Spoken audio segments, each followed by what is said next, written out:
muja mwibuka yuko tuzatungurwa torero ry'Imana aho muja mwibuka yuko tuzatungurwa ufite amatwi yumva iby'umwuka abwira amatorero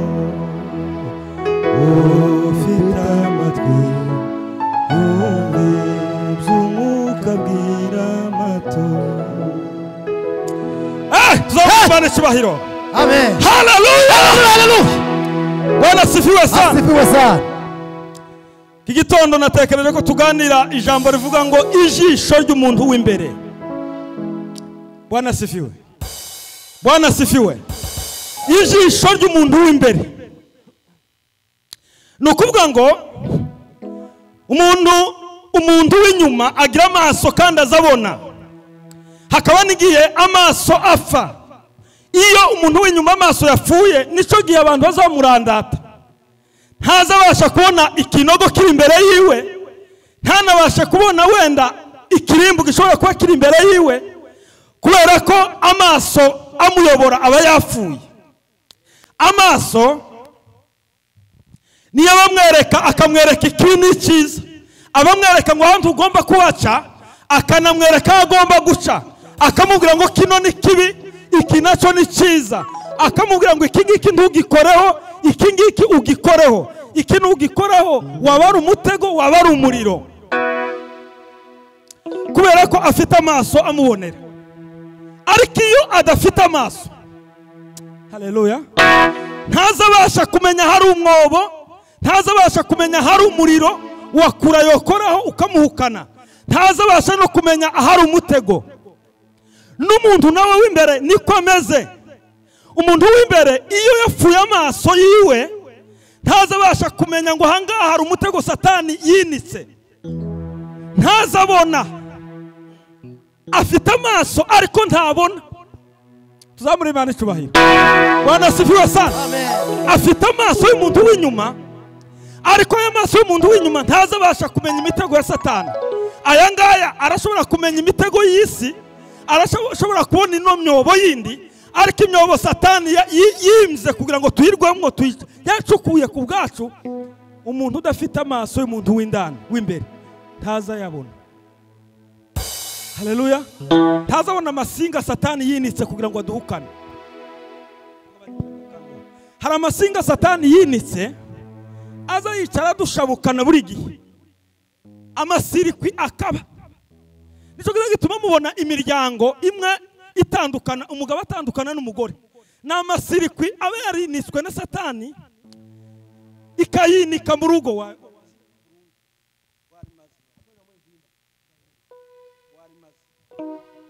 haleluya tuzamure Imana icyubahiro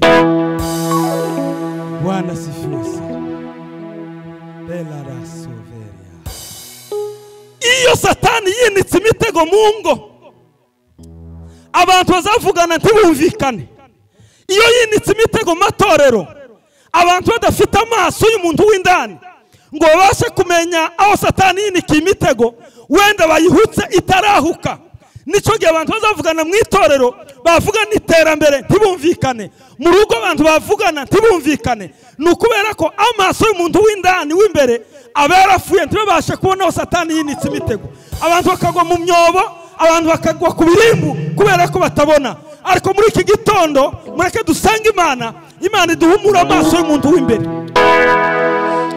zamuri Imana icyubahiro Bwana asifiwe sana uyu muntu wacu w'inyuma Paulo yandikiye abakorinto yari twasomye aravuga ngo nico gituma tudacogora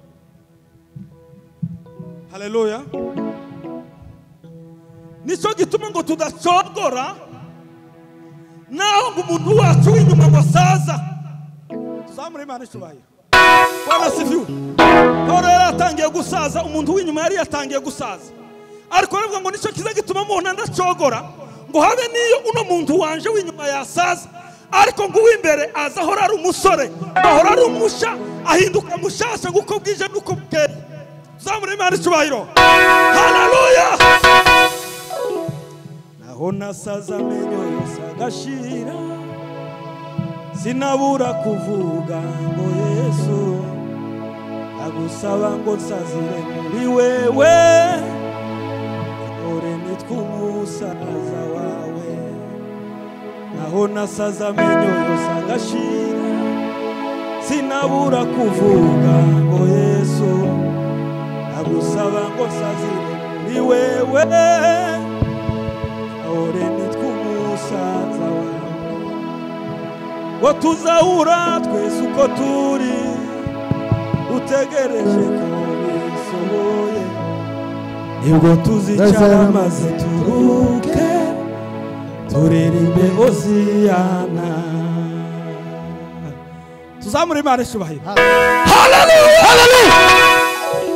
Baravuga ngo mw'Abakorinto mwe habe niyo umuntu wanje w'inyuma yasaza ariko uw'imbere aza yicara ari musha uko bwije nuko bukeye. Uno muntu w'inyuma azasaza. Yobu yaranditse aravuga ngo Bwana sifiwe. Bwana sifiwe. Yaravuze ngo umubiri wanje ngo numara kubora. Umubiri wanje ngo numara kubora ngo nzabona Imana. Nukuvuga ngo habe niyo umubiri uzaba waboze ano maso y'inyuma agasaza agashira akava kubera ko umuntu ntiyabora ngo amaso asigara nayo azabora. Ariko Yobu yaravuze ngo haleluya haleluya umubiri wanje numara kubora nanje ngo nibwo nzareba Imana kandi ngo nzamwitegereza ngo naya yanje maso. Nukuvuga ngo azaba afite ayandi maso ataraya ngaya mu gihe umubiri uyu nguyu ufite ano maso uzaba waboze ati nzaba afite ayandi maso azatuma nitegereza Imana mu gihe uno mubiri wamaze kubora. Nukuvuga ngo uyu mubiri uzurwara uyu mubiri ugafa uyu mubiri ukagenda nabi ariko umubiri w'umuntu w'imbere weze Imana ishubahiro. Bwana sifiwe sana. Bwana sifiwe sana. Nawe ashobora kugwara ashobora gufa ashobora guhuma agira ibyo kugeza arya. Ijambo ry'Imana niryo tuza tugaburira umuntu w'imbere. Uno muntu w'inyuma tuwitayeho cyane. Imana himbazwe. Sinzi ko muri kunkurikirana. Dukabije kwita ku muntu w'inyuma cyane ko turagaburira umuntu w'inyuma cyane ko turamuheza amajuice menshi amafanta ibiryo bitandukanye ariko umuntu wacu w'inyuma uyu muntu w'inyuma azasaza niyo tumwitayeho gute ariko azasaza kandi azafa kandi azabora ariko umuntu wacu w'inyuma duheze Imana ishubahiro. Amen. Bwana sifiwe. Asifiwe. Ni nawe utwosha gukora ibibi. Paulo aravuga ngo nico gituma ndacogora. Nico gituma mpora nkora. Duhe la ferile sandile gozava. Ngo habe ni umuntu wanje w'inyuma yasaza. Ariko ngo w'imbere ahora ari musha. Ikibazo gihari nuko abinyuma bari mu kuguma bakaba basore ariko ab'imbere bagasaza. Nuko abantu bacu b'inyuma tubitayeho ari abasore ariko ab'imbere ari abasaza. Icyo nico kibazo gihari. Buriya hari ibimenyetso bigera nko kuri 6 biranga ko umuntu wacu w'imbere yarwaye kuko nawe agira indwara kandi azajanwa kwa muganga. Haleluya. Ahangaha tuba duterani hano niho ku bitaro by'umuntu w'imbere. Uku nguku turi kwa muganga umuntu w'imbere naha azavurirwa naha ngaha. La vela sango veria. Eva zela kotre. Haleluya. Tuzamure Imana ishubahiro. Bwana sifiwe. Ikintu cyambere kiza kikurangira ko umuntu w'imbere yarwaye. Ikimenyetso cyambere kiranga ko umuntu wawe w'imbere yarwaye. Nuko utangira kureka ibyo uhora gukora ni intege nkeya. Nimba warahora gusenga kabiri ugahindura ntusenge na rimwe icyo ni ikimenyetso cyambere kizakwereka ko umuntu yarwaye.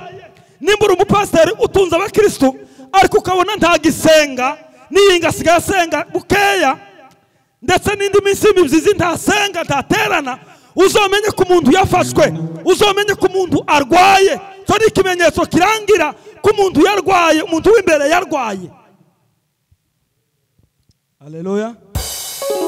Haleluya.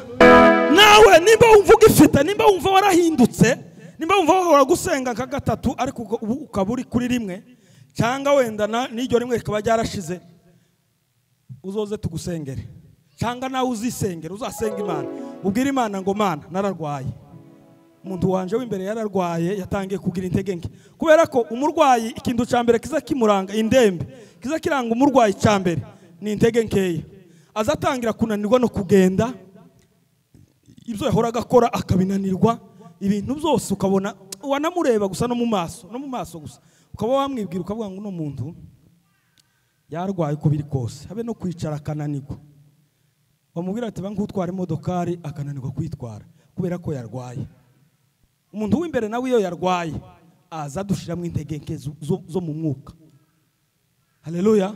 Nubona watangiye kugira intege nke zo mu mwuka, uzomenye ngo wa muntu wanje w'imbere yarwaye. Cyo ni ikimenyetso cya mbere. Ikimenyetso kigira kabiri kiza kiranga ko umuntu wacu w'imbere yarwaye ni bwihebe. Igihe twagize bwihebe nishi cyane, uzomenya ko nubona ugize bwihebe, nubona kuriganyira, tuzamura Imana icubahiro. Haleluya. Nubona kuriganyira cyane, uzamenye ko umuntu wawe w'imbere yarwaye. Kubera ko ikintu kiza kiranga umurwayi nukuniha. Kimenyetso cya kabiri kiranga umurwayi nukuniha. Uzoreba hari abantu bazi kuniha n'abandi batazi kuniha, ariko umurwayi iyo yarwaye azaguma kuniha, ndafuye, agafata mu mugongo, agafata mu mutwe, bamwe bakavuga ngo yaraboze umubiri wose. Zanumva bavuga ngo umukecuru umwe wacu yagiye ku bitaro, baramubaza ati se mukecuru we, aho kurumva se wagwaye he? Atoye data we, uti we gusa wandike kuko naboze. Atandika gusa ko naboze kubera ko ingingo zose zaragwaye. Haleluya. Hari abantu Imana yobaza ngo se urwaye he? Kuko yagwaye umuntu wese w'imbere yararwaye. Amaboko yo gukorera Imana yararwaye, ibitekerezo bitekereza Imana byararwaye, mu mutwe hararwaye. Cyo cyatumye Petero avuga ngo Yesu ababwiye ngo nibareka boza ibirenge. Petero aranga, aravuga ati njewe ntunoza ibirenge, nzovugwa he wanogeje ibirenge? Yesu ati nindakoza ibirenge ntaho tuzoba duhuriye. Petero ati sawa, si ibirenge gabyonyine, uranoza ahantu hatatu. Ikintu cyambere ibirenge urabyoza, n'amaboko ndetse no mu mutwe. Ati ndetse warugomba kunuhagira. Kubera ko impamvu yatumye Petero bivuga ni ukubera ko yarashaka ko bamwoza ibitekerezo. Hari imitwe ifite ibitekerezo bibi, bigomba kuba ngombwa ko Yesu abyoza. Hari amaguru afite yihutira gukora ibibi, bigomba kuba ngombwa ko Yesu yoza ayo maguru. Hari amaboko adakorera Imana, bigomba kuba ngombwa ko Yesu yoza ayo maboko agakorera Imana. Ni ngombwa rero tuzamura Imana icubahiro. Haleluya. Bwana asifiwe sana. Iyo umuntu atangiye kuniha, atangiye kuburabuza, Bwana asifiwe, atangiye kuvuga ngo njewe narwaye ahangaha, ntiyabe na hamwe. Narivuze ko hari abarwaye umubiri, umuntu wese w'indani yararwaye, mu bitekerezo hararwaye, mu maboko yo gukorera Imana hararwaye, mu maguru yo kugenda kuvuga ubutumwa hararwaye. Ni ukuvuga ngo umuntu w'imbere wese yararwaye, yaraboze. Uwo nguwo agomba kubwira Imana ati Imana naraboze mvura, naraboze. Haleluya. Yesu ni inkoni yanje ngenderaho, n'icyambu gikomeye,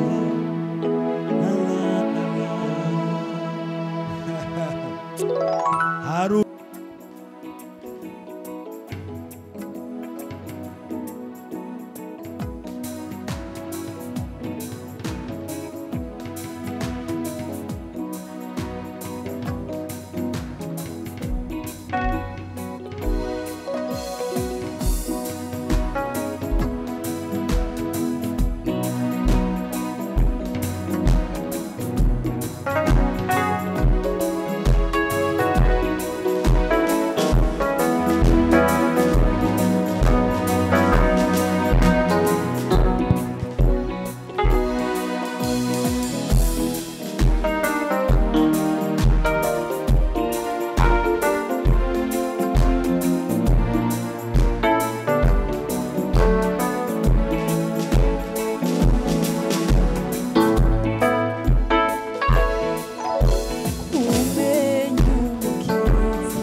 Watumye piru munyaga